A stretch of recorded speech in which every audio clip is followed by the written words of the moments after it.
আসসালামু আলাইকুম বন্ধুরা, আশা করি সবাই ভালো আছেন। অটোমেশন জোন চ্যানেলের পক্ষ থেকে আপনাদের সবাইকে জানাই স্বাগতম। তো আজকে আমরা কথা বলবো ডেল্টা ডিবিপি পিএলসি এর কাউন্টার কিভাবে ব্যবহার করা হয় সেই কাউন্টার সম্পর্কে। প্রথমে আমরা ডাব্লিউপিএস সফটওয়্যার ওপেন করে নেব।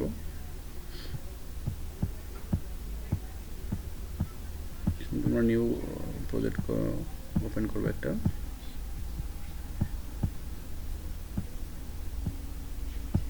পিএলসি মডেল SS2, আমাদের পিএলসি হলো SS2, সিলেক্ট করে নেব। ওকে,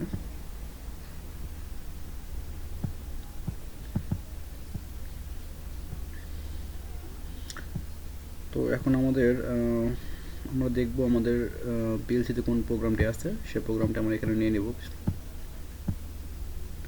পিএলসি থেকে প্রোগ্রামটা আমরা কম্পিউটারে আপলোড করে নিলাম।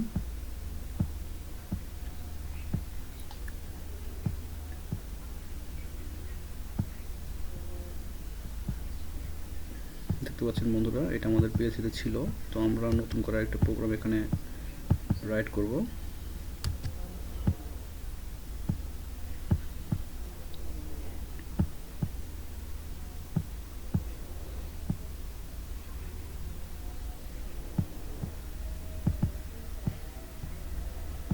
আমরা এটাকে পুরোটাই ডিলিট করে দিই, নতুন করে একদম শুরু থেকে করি। তো আমরা মূলত কাউন্টার দেখব, কাউন্টার কীভাবে ইউজ করা হয়। সো আমরা এখানে প্রথমে একটা নর্মাল একটা ওপেন কন্ট্যাক্ট নিয়ে নেব।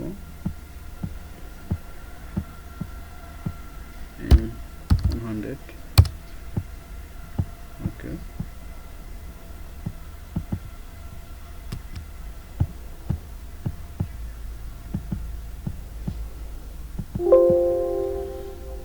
LD 100, ওকে। CNT C1, আমরা ভ্যালু দেব K3।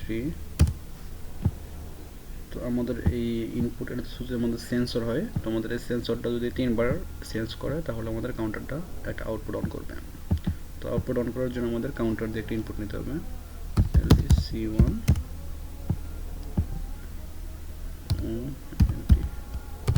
Out Y1।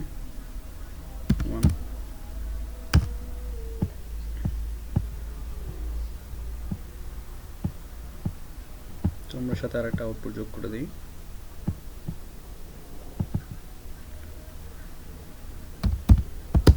Out Y2। তো আমাদের এখানে দুইটা আউটপুট দিয়ে দিচ্ছি। আমাদের যখন কাউন্টারটা ভ্যালু কমপ্লিট করবে, মানে K3 3বার যখন কাউন্ট করবে, তখন কী হবে, আমাদের এখানে আউটপুটটা অন হবে। এখন আমাদের কাউন্টারটা রিসেট করার জন্য আমরা আর একটা কন্ট্যাক্ট নিব। LD M01 reset C1। তো আমরা এখন এটাকে আমাদের পিএলসিতে ডাউনলোড করব।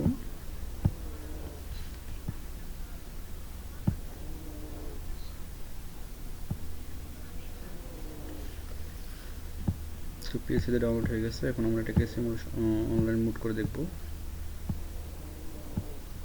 তো এটা যদি আমরা এখন অন করি, দেখেন এখানে কে অন হয়ে গেছে, মানে একটা ভ্যালু কিন্তু এসে পড়ছে।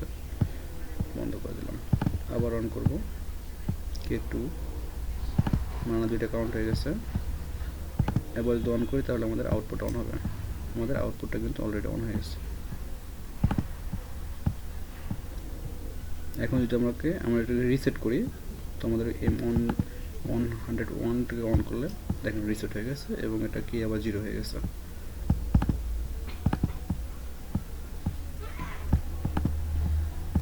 আবার দেখাই, দেখেন ভ্যালু একটা হয়েছে 2 3, আমাদের আউটপুট অন হয়ে গেছে। এটাতে আমরা রিসেট করে দেবো। রিসেট মানে বন্ধ হয়ে গেছে সব কিছু। তো এটা হচ্ছে কাউন্টার। তো আমরা পরবর্তী ভিডিওতে দেখাবো কাউন্টারটাকে কিভাবে অটোমেটিক্যালি ব্যবহার করা হয়, টাইমারের মাধ্যমে হোক, যে কোনো আপনার আউটপুটের সেন্সরের মাধ্যমে হোক। তো অটোমেশন যেটাকে বলা হয় তো সেটা আমরা এর পরবর্তীতে দেখাবো। আশা করি আমাদের সাথে থাকবেন। ধন্যবাদ সবাইকে। আমাদের ভিডিওটি ভালো লাগলে অবশ্যই আমাদের চ্যানেলটিকে সাবস্ক্রাইব করে রাখবেন। আর কোনো কিছু বুঝতে অসুবিধা হলে কমেন্ট করে জানাবেন। ধন্যবাদ সবাইকে।